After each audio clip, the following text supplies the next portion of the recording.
Sebagai seorang staf khusus Menteri Pertahanan, Dhanil Anzar Simanjuntak mengungkapkan momen-momen spesialnya selama ditugaskan oleh Pak Prabowo di Kementerian Pertahanan. Beberapa di antaranya bagaimana mengucapkan kata siap dan juga cara hormat yang benar yang sangat lumrah kita jumpai di lingkungan Kementerian Pertahanan.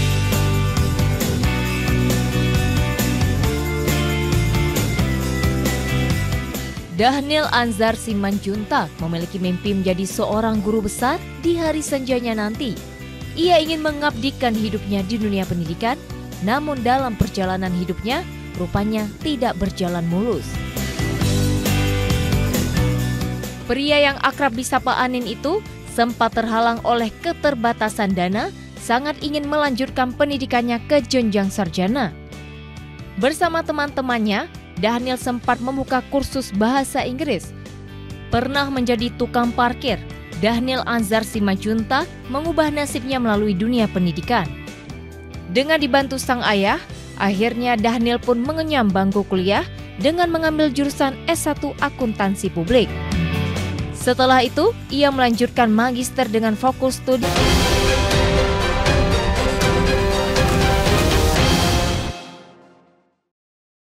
Bang Dhanil nih ngomong-ngomong udah ada 7 buku katanya. Oh, iya.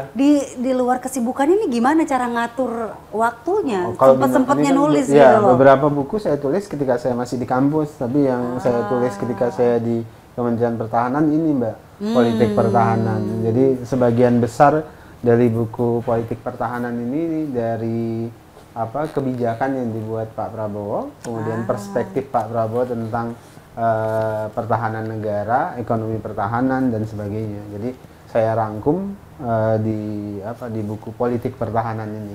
Jadi sebagian besar kalau teman-teman baca buku ini itu isinya tentang pemikiran pertahanan ala Prabowo Subianto. Makanya kan gambarnya itu gambarnya Pak Prabowo, silhouette.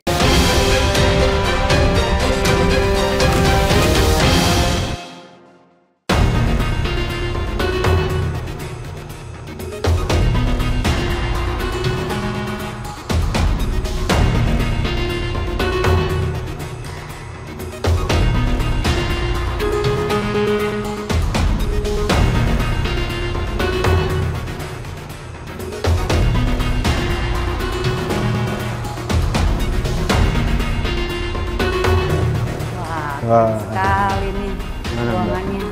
Oh, ini makasih khusus, loh bisa kesini loh. Ini khusus Pak Menhan terima nyambut tamu. Biasanya tanda tangan buku tamu di sini, Pak Menhan Pak tamunya duduk di sini, Pak Menhan berdiri menyambut. Gitu. Biasanya tamu-tamu kehormatan dari pintu itu biasanya kalau ada parade dari sana masuk ke sini, nanti diajak Pak Menhan ke ruangan beliau. I see. Benar-benar kelihatan ya dari penyambutan aja dia sangat menghargai tamunya gitu ya. Betul. Ini dimulai kayak meriam-meriam begini, ini mulai dari ketika Pak Prabowo jadi Menhan. Jadi simbol-simbol pertahanan tradisional kita dari sisi sejarah itu kelihatan di sini. Itu kenapa tadi saya sebutkan Pak Prabowo itu pecinta sejarah dan menghormati sejarah. Nah Bang Dhanil, ini kita ngomong soal ini ya, karena kan tadi kan kita berbicara soal bagaimana juga membangun diplomasi ke luar negerinya Pak Prabowo ini sangat bagus sekali gitu ya. Terbaru ini kan Pak Prabowo diundang mewakili Indonesia di konferensi tingkat tinggi membahas soal Gaza. Indonesia diundang oleh untuk membahas soal Gaza. Apa yang disampaikan Pak Prabowo di sana? Pak Prabowo diutus oleh Pak Presiden Jokowi untuk mewakili Indonesia untuk bicara tentang upaya perdamaian di Palestina. Jadi komitmen Indonesia, komitmen Pak Prabowo juga, komitmen Pak Jokowi itu adalah kemerdekaan Palestina itu harus sesegera mungkin. Itu pertama.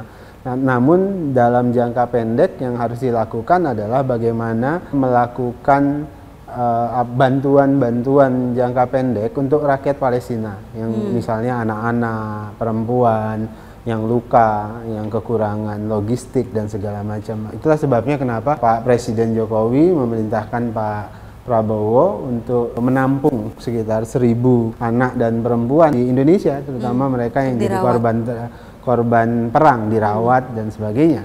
Kalau kemudian kita di sana kan sedang berusaha bisa mendirikan rumah sakit Indonesia, itu salah satu aksinya. Aksi yang kedua, ya Indonesia bersedia untuk mengirimkan peacekeeper, pasukan perdamaian. Tentu itu atas izin dan permintaan PBB, kan kita nggak mungkin bisa kirim begitu saja. Nah, tapi Indonesia sudah mendeklarasikan dirinya. Pak Prabowo kemarin di Shangri-La Dialogue di Singapura sudah menyampaikan bahwasanya kita siap menjadi pasukan perdamaian ketika PBB meminta dan memerintahkan Indonesia untuk masuk ke Palestina atau di Gaza. Nah, ini ada statementnya Pak Prabowo kalau nggak salah ya, soal negara-negara modern malah melanggar hukum humaniter. Bisa dijelasin? Nah, ya, itu yang selalu dikritik oleh Pak Prabowo. Pak Prabowo selalu menyampaikan berhentilah berlaku standar ganda. Kan di satu sisi kita bicara tentang demokrasi, kita bicara tentang humanitarian atau kemanusiaan, tapi di sisi lain kita merusak demokrasi dan merusak kemanusiaan. Nah, itulah Pak Prabowo mengkritik negara-negara besar dunia barat yang sering mengajari tentang demokrasi, mengajari tentang kemanusiaan, tapi justru kadang-kadang membiarkan kemanusiaan itu diinjak-injak di Palestina dan Gaza hari ini, membiarkan misalnya demokrasi itu dirusak. Nah, itu yang selalu menjadi kritik Pak Prabowo terhadap dunia pada saat ini. Dan Pak Prabowo mengajak kepada seluruh negara-negara besar untuk menunjukkan wisdom, kearifannya, bagaimana di tengah kekuatan yang besar itu terselip juga tanggung jawab yang besar. Kan Pak Prabowo mengutip pidato Pak Prabowo kemarin di Shangri-La Dialogue, di tengah negara-negara besar seperti China, kemudian Amerika Serikat dan Eropa dan sebagainya yang sangat besar dan punya kekuatan militer yang juga besar, itu terselip tanggung jawab yang besar juga untuk menjaga kemanusiaan. Nah, ini kita agak bergeser sedikit ya, ini kita kembali lagi ke Bang Danielnya nih. Ini banyak yang kepengen tahu pastinya. Enggak berat justru. Yang tadi berat-berat justru udah lewat, udah kita bahas sebelumnya gitu. Bang Daniel, kalau saya baca-baca ceritanya Bang Daniel juga ya, sebenarnya masa kecil, masa remajanya Bang Daniel tuh nggak mudah gitu ya. Untuk sekolah juga sebenarnya nggak gampang gitu. Gimana perjuangannya dulu dan apa yang membuat seorang Daniel Anzar ini bertahan dan sampai di posisi sekarang? Saya selalu begini, Mbak. Saya selalu diajarkan oleh orang tua saya itu berprasangka baik kepada Allah Subhanahu wa Ta'ala. Biarpun dijelekin? Iya, berprasangka baik terhadap Allah Subhanahu wa Ta'ala, karena Allah nggak akan jelekin kita. Iya. Jadi ketika saya misalnya masa kecil sulit secara ekonomi, mungkin itu adalah cara Allah untuk mengedukasi saya, untuk melatih saya, untuk siap ketika saya tumbuh sebagai orang dewasa, untuk siap saya menghadapi kehidupan dan tugas saya sebagai hamba Allah di masa yang akan datang. Jadi kalau orang bilang, oh ya Daniel masalahnya sulit, pernah jadi tukang parkir, masa kecilnya sulit, bahkan sempat nggak bisa sekolah, bagi saya itu adalah cara Allah mentraining saya supaya siap, supaya saya dapat feeling menjadi orang susah. Saya dapat feeling bagaimana susahnya berjuang dapat duit 1.000, 2.000. Sehingga muncul yang namanya empati, muncul yang namanya simpati dan sebagainya.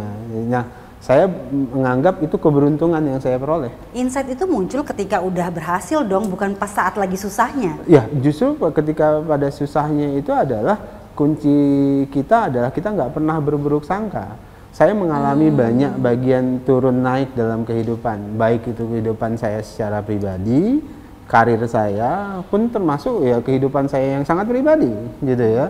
Semuanya penuh dengan coba-cobaan yang tidak mudah bagi saya, tapi bagi saya itu ya cobaan, bukan cuma itu kenikmatan lah, itu kenikmatan yang diberikan oleh Allah mentraining saya supaya saya siap melihat semua hal itu dan ada kearifan dari semua kehidupan itu. Kuncinya jangan pernah berprasangka buruk kepada Allah Subhanahu wa Ta'ala. Kuncinya itu. Ini menarik nih, bagaimana cara kita menikmati ketika kita ditempa. Nah, saya selalu bilang begini, anak Vespa itu Mbak, gitu ya, anak Vespa lagi punya filosofi, dia bisa bergembira di tengah kesusahan. Kenapa? Karena suka mogok? Mbak, naik Vespa itu Mbak, itu mogok. mogok dan suka rusak. Nggak mudah naik Vespa itu karena rusak pasti di tengah jalan. Tapi kok bisa kami tetap gembira di tengah kesusahan itu? Gitu ya? Iya, bayangkan ya, Dudah ini tahu Vespanya tiba-tiba businya nggak bisa hidup, rusak. Tapi kita bisa ketawa aja begitu. Apalagi kalau kemudian ada teman-teman bersama dengan kita. Kalau Mbak punya Vespa tua, mogok di tengah jalan, kan sering kan tiba-tiba Vespa yang lain berhenti bantuin kita. Iya. Makanya coba ya, anak Solid Vespa ya? itu, terutama Vespa tua ya, kalau touring nih, misalnya dari sini ke Cirebon. Ke Cirebon itu paling kalau naik Vespa itu, kalau naik kendaraan, naik motor lah sebut, itu paling 4-5 jam kalau naik motor. Tapi kalau anak Vespa itu bisa 1 harian loh Mbak. Astaga. Tahu nggak kenapa? Karena lajunya pasti pelan, kemudian kedua pasti ada yang mogok.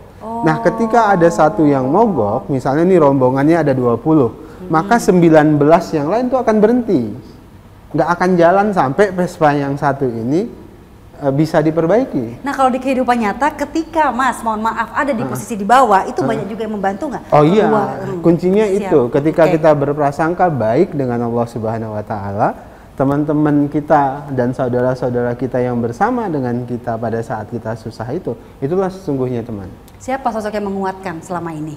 Yang tentu ketika di bawah, yang sosok yang menguatkan almarhumah ibu saya pasti. Almarhumah ibu saya itu selalu bilang begini, dalam hidup itu kita pasti mengalami banyak hal, susah, senang. Yang diuji dari susah senang itu adalah daya tahan kita. Sikap kita ketika kita susah, sikap kita ketika kita senang. Nah itu yang akan menentukan, kalau bahasa anak muda sekarang, endurance-nya, daya tahannya. Nah makanya kan banyak kritik anak Gen Z, Alpha, cengeng-cengeng tuh kalau itu kerja gitu loh. Nah, kan banyak yang pertanyaan selanjutnya nih. Nah dalam konteks itulah almarhumah ibu saya itu mengajarkan begitu. Bapak saya pun mengajarkan hal yang sama. Kalau orang Batak itu, bapak saya orang Batak. Ya, anak-anak Batak itu harus merantau gitu. Harus sekolah, sesulit apapun ekonominya harus sekolah, karena sekolah itulah yang bisa merubah nasib kita. Saya percaya itu. Pendidikan itu yang merubahkan cara pandang kita melihat kehidupan. Karena kehidupan ini nggak selalu tentang lo banyak berapa duit, tapi tentang, kalau bagi saya, tentang kebermanfaatan kita dimanapun kita berada. Masya Allah. Kalau dalam agama itu khairun nas anfa'uhum linnas. Ya.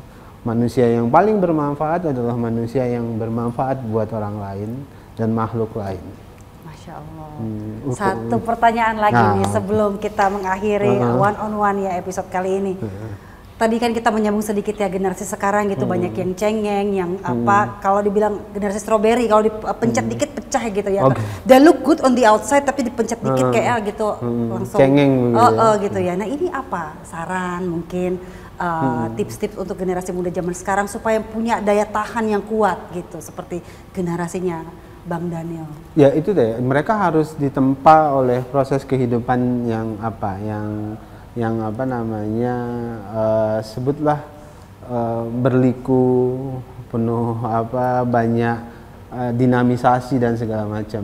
Nah hari ini kan kita dipermudah dengan semua hal, teknologi, itu yang kemudian membuat kita agak dalam tanda kutip cengeng. Nah maka jalan satu-satunya hari ini memang tanggung jawab orang tua untuk melakukan edukasi terhadap mereka supaya mereka punya daya tahan. Dalam agama saja Mbak, yang paling dikecam itu adalah ketika kita meninggalkan generasi anak cucu kita yang lemah secara mental, yang secara fisik. Jadi mental dan fisik itu harus sama-sama kuat. Nah oleh sebab itulah pendidikan kita itu harus diarahkan pada upaya memperkuat mental, memperkuat fisik juga, karakter. Kalau dalam bahasa agama akhlak. Jadi betul teknologi itu penting, harus ya.